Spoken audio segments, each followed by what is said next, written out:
Good morning বন্ধু বান্ধৱীসকল, আপোনালোক সকলোকে অসমীয়া ডেইলি ৰাশিফল চেনেললৈ স্বাগতম জনাইছোঁ।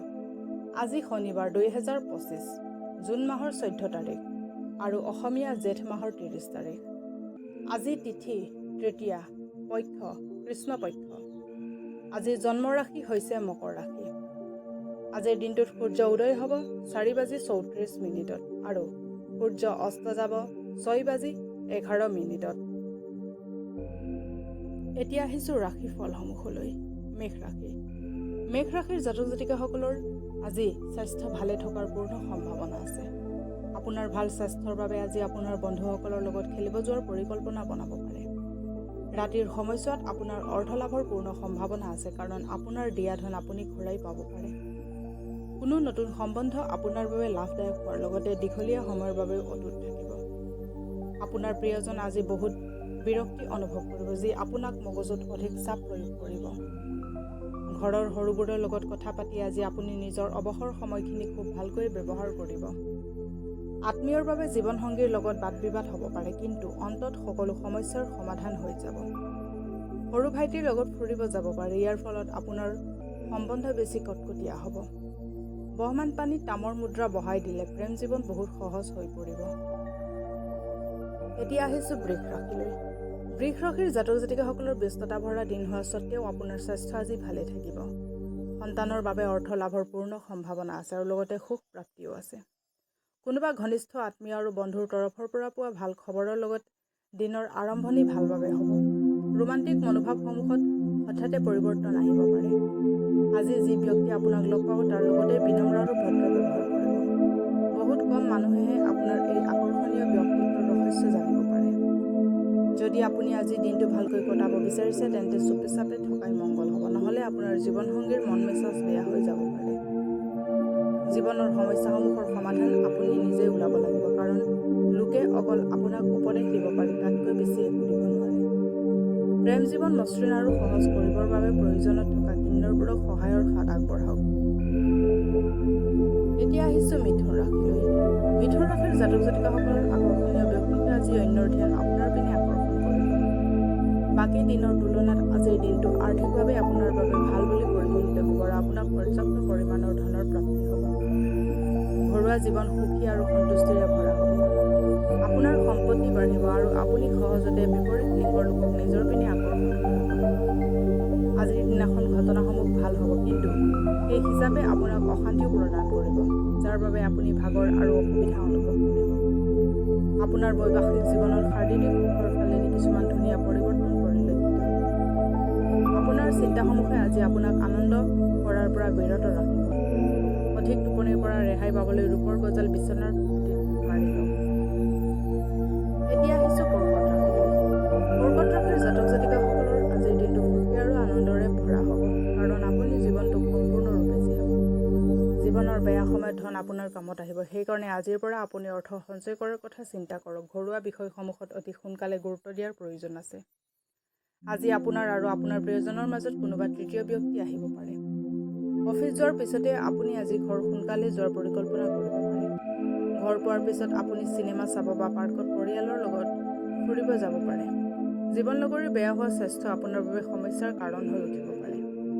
আপুনি বহুত কিবা কিবি কৰিব বিচাৰে, তথাপিও আজি আপুনি বহুত কাম পিছলৈ কৰিব বুলি স্থগিত কৰি থ'ব পাৰে। দিনটো শেষ হোৱাৰ আগতে কিছুমান কাৰ্য কৰি থ'ব যত্ন কৰক, নহ'লে আপুনি অনুভৱ কৰিব পাৰে যে গোটেই দিনটো এনেই গুচি গ'ল। ৰাহুৰ ভাল প্ৰভাৱ থাকিলে দান দক্ষিণা ত্যাগ বিপ্লৱ আৰু সৃজনশীলতাক নিৰ্দেশ কৰে। সেইবাবে ভাল আৰ্থিক অৱস্থা বাহাল ৰাখিবৰ বাবে সৃজনশীলতাৰে সাহায্য প্ৰদান কৰিব লাগে। এতিয়া আহিছোঁ সিংহ ৰাশিলৈ। সিংহ ৰাশিৰ জাতক জাতিকাসকলৰ আজি বেছ সক্ৰিয়তা দেখা যাব। আপোনাৰ স্বাস্থ্য আজি আপোনাক পূৰ্ণ সমৰ্থন দিব। সাৱধানেৰে আৰ্থিক নিৱেশ কৰক। দিনৰ উত্তৰাৰ্ধত হঠাৎ অহা যিকোনো ভাল খবৰে গোটেই পৰিয়ালকে সুখ আৰু আনন্দ প্ৰদান কৰিব। সাৱধান থাকক, কাৰণ প্ৰেমত পৰা আজিৰ দিনটোত আন এটি জটিল পৰিস্থিতিৰ মাতি আনিব পাৰে। আপোনাৰ সংগী অকল আপোনাৰ পৰা অলপ সময় বিচাৰে, কিন্তু আপুনি তেখেতক সময় দিব নোৱাৰে, যাৰ বাবে তেখেত হতাশ হৈ যায়। আজি তেখেতৰ হতাশা স্পৰ্শভাৱে প্ৰকাশ পাব। আজি আপুনি পুৱা বাহিৰত যাবলৈ ওলোৱাৰ সময়ত বিজুলী গুচি যোৱাত আপুনি বহুত সমস্যাৰ সন্মুখীন হ'ব পাৰে, কিন্তু জীৱনসংগীৰ ফালেদি এইবোৰ সমস্যাৰ পৰা পৰিত্ৰাণ পাবলৈ আপুনি বহুত সহায় লাভ কৰিব। আজিৰ দিনটো আপোনাৰ বাবে এটা লিখত ল'বলগীয়া দিন হ'ব পাৰে। আপোনাৰ আজি বন্ধু আৰু আত্মীয়ৰ লগত চিনেমা চাবলৈ যোৱাৰ পৰিকল্পনা হ'ব পাৰে। একুৰিয়ামত এটা ক'লা আৰু সোণালী মাছ ৰাখিলে আপোনাৰ প্ৰেম অধিক সুদৃঢ় হ'ব। এতিয়া আহিছোঁ কন্যা ৰাশিলৈ। কন্যা ৰাশিৰ জাতক জাতিকাসকলৰ হতাশা আৰু ভাগৰুৱা অনুভৱক নিজৰ ওপৰত প্ৰভাৱ পেলাব নিদিব। খৰচত হোৱা অপ্ৰত্যাশিত বৃদ্ধিয়ে আপোনাৰ মনৰ অশান্তি ভংগ কৰিব পাৰে। বেলেগৰ জীৱনত হস্তক্ষেপ কৰাৰ পৰা আজি বিৰত থাকক। প্ৰিয়জনৰ অনাৱশ্যকীয় প্ৰয়োজনসমূহৰ সন্মুখীন মূৰ্ণত নকৰিব। আপুনি আজি অৱসৰ সময় মোবাইল অথবা টিভি চাই শেষ কৰিব। ইয়াৰ ফলত আপোনাৰ জীৱনসংগী বিৰক্ত হৈ পৰিব, কাৰণ আপোনাৰ তেখেতৰ লগত কথা পাতিব সময় নাই। আত্মীয়সমূহক লৈ আজি আপোনাৰ আৰু জীৱনসংগীৰ মাজত কাজিয়া হোৱাৰ সম্ভাৱনা আছে। আজি আপুনি নিজকে সন্তুষ্ট কৰিবৰ বাবে অধিক সময় অতিবাহিত কৰিব, যেনে চুলিত নতুন ডিজাইনৰ ষ্টাইল দিয়া, স্পা কৰোৱা। এইবোৰ কৰিলে আপুনি বহুত ভাল আৰু সতেজ অনুভৱ কৰিব। ভগৱানৰ ওপৰত বিশ্বাস ৰাখক, সৎসংগত থাকক আৰু মানসিক হিংসাৰ পৰা বাচি থাকিলে আৰ্থিক স্থিতি ভালে থাকিব। এতিয়া আহিছোঁ তুলা ৰাশিলৈ। তুলা ৰাশিৰ জাতক জাতিকাসকলৰ বেলেগৰ লগত সুখৰ আদান প্ৰদান কৰিলে আপোনাৰ স্বাস্থ্য আৰু অধিক উজ্জ্বল হ'ব। আজি আপুনি বহুত সহজতে পইচা জমা কৰিব পাৰিব। অন্য লোকক আগতে দিয়া পইচা আজি ঘূৰাই পাব পাৰে, অথবা যিকোনো নতুন পৰিযোজনাত পইচা লগাই ধন আৰ্জিব পাৰে। সামাজিক উৎসৱত সহযোগ কৰাৰ এইটোৱে আটাইতকৈ ভাল সুযোগ, যি আপোনাক প্ৰভাৱশালী ব্যক্তিৰ লগত সম্পৰ্কত আনিব। বন্ধুৰ লগত সাৱধানে কথা পাতক, কাৰণ আজিৰ দিনাখন আপোনালোকৰ বন্ধুত্বত ফাট মেলিব পাৰে। কোনোবা আধ্যাত্মিক গুৰু অথবা ডাঙৰজন আপোনাৰ সহায় কৰিব পাৰে। জীৱনসংগীৰ আত্মীয়ৰ হস্তক্ষেপে আপোনালোকৰ বৈবাহিক জীৱনত সন্তুলন বেয়া কৰি দিব পাৰে। আপোনাৰ দোষবোৰৰ বিষয়ে আপুনি ভালকৈ অৱগত, আৰু আপুনি সেই দোষবোৰ শুধৰাব চেষ্টা কৰিব লাগে। প্ৰেম জীৱন অধিক মধুৰ আৰু সুখী কৰিবৰ বাবে গৰুক সতেজ পালেং শাক খুৱাওক। এতিয়া আহিছোঁ বৃশ্চিক ৰাশিলৈ। বৃশ্চিক ৰাশিৰ জাতক জাতিকাসকলৰ ইচ্ছা শক্তি উৎসাহিত হ'ব কাৰণে আপুনি বহুত জটিল অৱস্থাৰ পৰা বাহিৰ হ'বলৈ সক্ষম হ'ব। ভাবুক নিৰ্ণয় লোৱাৰ সময়ত নিজৰ যুক্তিসংগতা এৰি নিদিব। আপুনি পইচা আয় কৰিব পাৰে যদিহে আপুনি আপোনাৰ জমাধন পাৰস্পৰিকভাৱে নিৱেশ কৰে। ঘৰত আজি নিয়ম ৰাজি কিছুমান হ'ব। মনত ৰাখিব, মানুহৰ চকুৱে কেতিয়াও মিছা কথা নকয়। আজি আপোনাৰ প্ৰিয়জনৰ চকু আপোনাক সঁচাকৈয়ে এক বিশেষ কথা কৈ যাব। এনেকুৱা পৰিৱৰ্তন আনক যি আপোনাৰ ৰূপ ৰঙত এক সৌন্দৰ্য কঢ়িয়াই আনে আৰু সম্ভাৱিত প্ৰেম প্ৰাৰ্থীসমূহক আপোনাৰ প্ৰতি আকৰ্ষিত কৰিব। আপুনি জীৱন লগৰীৰ পৰা আজি কিবা ধুনীয়া বিশেষ উপহাৰ লাভ কৰিব পাৰে। যিকোনো কাম যেতিয়ালৈকে সম্পূৰ্ণ নহয় তেতিয়ালৈকে নতুন কাম হাতত নল'ব। যদি আপুনি এনেকুৱা নকৰে, ভৱিষ্যতে আপোনাৰ সমস্যাৰ সৃষ্টি হ'ব পাৰে। মানসিক অৱসাদৰ পৰা ৰেহাই পাবলৈ বিচনাৰ খুঁটিকেইটাত সোণ অথবা তামৰ গজাল লগাওক। এতিয়া আহিছোঁ ধনু ৰাশিলৈ। ধনু ৰাশিৰ জাতক জাতিকাসকলৰ কোনোবা কাজিয়াখোৰ ব্যক্তিৰ লগত হোৱা বাদ বিবাদে আপোনাৰ মন বেয়া কৰিব পাৰে। জ্ঞানীৰ দৰে চিন্তা কৰক আৰু যিমান দূৰ সম্ভৱ এইবোৰৰ পৰা আঁতৰি ফুৰক, কাৰণ এইবোৰ আপোনাৰ একো ভাল নকৰিব।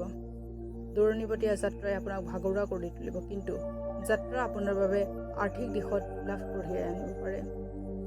পঢ়া শুনাক প্ৰাধান্য নিদি বাহিৰা গতিবিধিত অধিক সময় ব্যয় কৰিলে আপুনি আপোনাৰ মা দেউতাৰ খঙৰ স্বীকাৰ হ'ব পাৰে।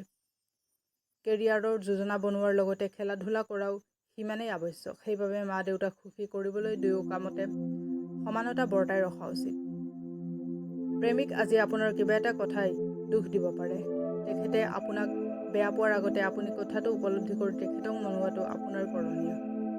আজি অৱসৰ সময় এনেই বিনা কথাৰ তৰ্কত অপচয় হ'ব, যাৰ বাবে দিনৰ শেষত আপুনি হতাশ হৈ যাব পাৰে। আজি আপুনি নিজৰ জীৱনসংগীৰ লগত বহুত ঘনিষ্ঠ কথা বতৰা আদান প্ৰদান কৰিব। কোনোবা নিকটতম আৰু পুৰণি বন্ধু লগ পাই আজি আপুনি অতীতত ৰোমন্থন কৰি সুখ অনুভৱ কৰিব পাৰে। বগা ৰঙৰ গাই গৰুক ৰুটি খুৱালে আপোনাৰ স্বাস্থ্য ভালে থাকিব। এতিয়া আহিছোঁ মকৰ ৰাশিলৈ। মকৰ ৰাশিৰ জাতক জাতিকাসকলৰ ধ্যান আৰু যোগ আধ্যাত্মিক দিশৰ উপৰিও আপোনাৰ শাৰীৰিক দিশটিও লাভান্বিত কৰিব। কাৰোবাক কথা দিয়াৰ আগতে আৰু বিত্তীয় লেনদেনৰ পৰা সময়ত সাৱধানে থাকক। এটা ধুনীয়া সন্ধিয়াৰ বাবে আত্মীয় অথবা বন্ধুবৰ্গ আপোনাৰ ঘৰত আহিব পাৰে। আজি আপুনি আপোনাৰ প্ৰিয়জনৰ সন্মুখত নিজৰ ভাৱনা প্ৰকাশ কৰিবৰ সময়ত অসুবিধা অনুভৱ কৰিব। আজি আপুনি নিজকে বেলেগৰ গুৰুত্বৰ কেন্দ্ৰবিন্দু হিচাপে পাব আৰু এই গোটেইখিনি গুৰুত্ব আপুনি পাব আপোনাৰ সহযোগৰ পুৰস্কাৰ হিচাপে। জীৱনসংগীৰ ব্যৱহাৰে আপোনাৰ প্ৰফেশ্যনেল জীৱনত বেয়া প্ৰভাৱ পেলাব পাৰে। নিজৰ বাবে ভাল সময় উলিওৱা বহুত ভাল হ'ব। ইয়াৰ বহুত বেছি প্ৰয়োজনীয়তা আহি পৰিছে। যদি আপুনি বন্ধুসমূহক ইয়াৰ সহযোগী বনায় তেন্তে আনন্দ দুগুণ হৈ যাব। সৰু কন্যাৰ মাজত পায়স বিতৰণ কৰিলে আপোনাৰ উন্নতি হ'ব।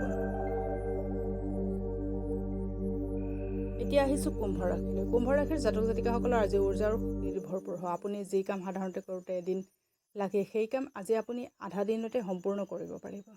যিসকল লোকে ঋণ লৈ থৈছিল আগতে সিহঁতক আজি ঋণ পৰিশোধ কৰিব লাগিব পাৰে, যাৰ ফলত আৰ্থিক স্থিতি দুৰ্বল হৈ পৰিব পাৰে। আপোনাৰ জ্ঞান আৰু পৰিসাস আপোনাৰ ওচৰৰ চাৰিওফালৰ লোককো প্ৰভাৱিত কৰিব।